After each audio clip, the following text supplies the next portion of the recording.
Utilisation des notifications et des SMS d'un smartphone pour commander des relais et récupérer la valeur de capteur par Bluetooth sur un Arduino Atmega 2560 connecté au relais et à des capteurs hygrométriques et thermiques.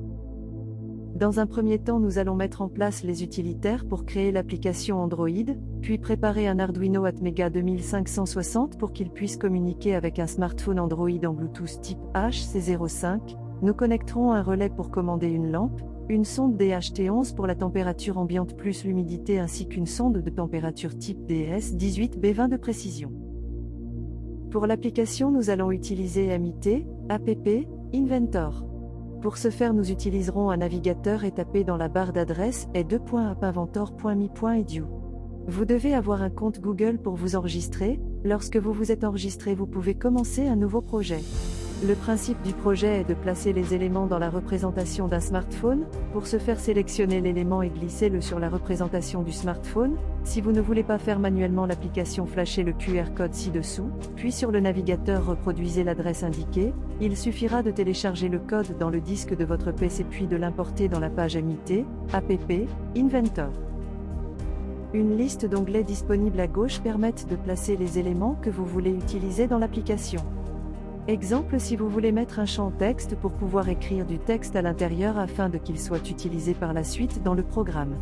Voir ci-dessous. Sélectionnez l'interface utilisateur. Sélectionnez l'icône zone de texte. Et glissez-le en gardant appuyé le bouton droit de la souris dans la représentation du smartphone.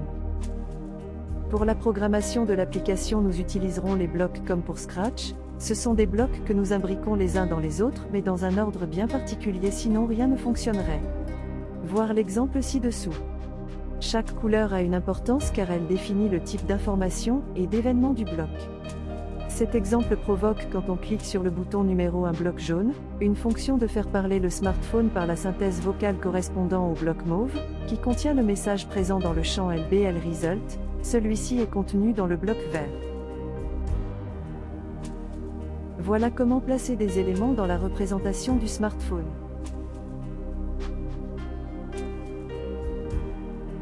Nous sélectionnons les boutons et les renommons Start. Test. Ne renommons pas le dernier mais mettons un simple trait en guise de texte à afficher en attendant une image à mettre à l'intérieur.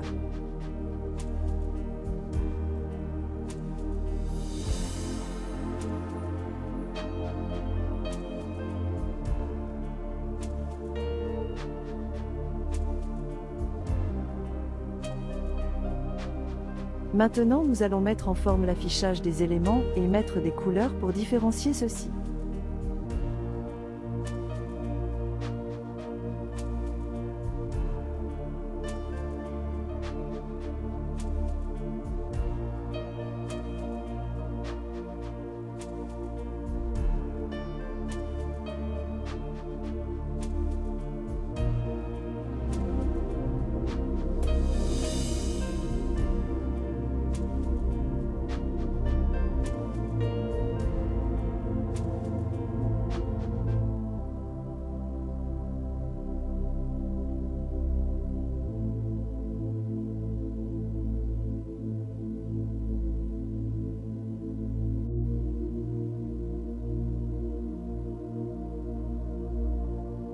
Nous recherchons des images de boutons rouges et verts sur Google Images et nous les enregistrerons dans notre disque dur pour pouvoir les intégrer dans leurs emplacements respectifs.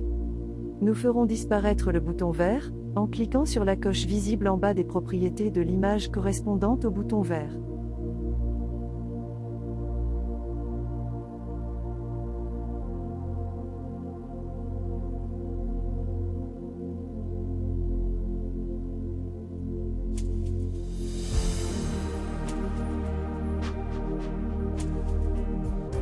Nous faisons la même chose avec l'image du thermomètre.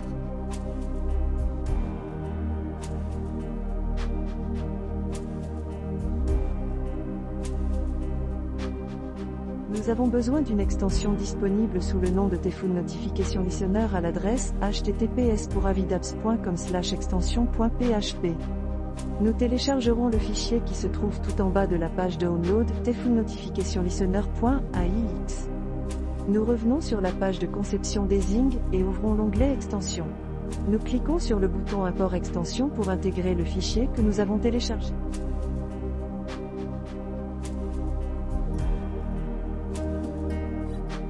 Nous passons maintenant sur les blocs de programmation.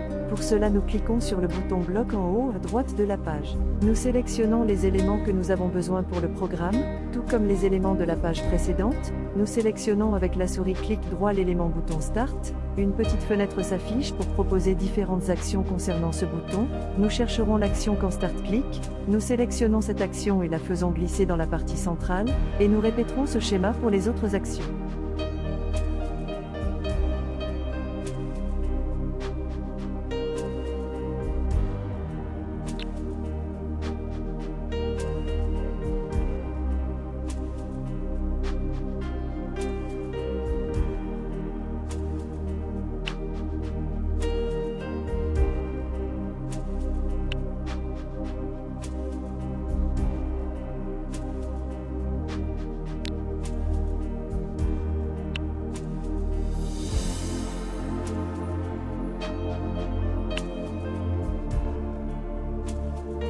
Pour fonctionner, l'extension a besoin d'une base de données que nous allons mettre en place dans la page Désigne.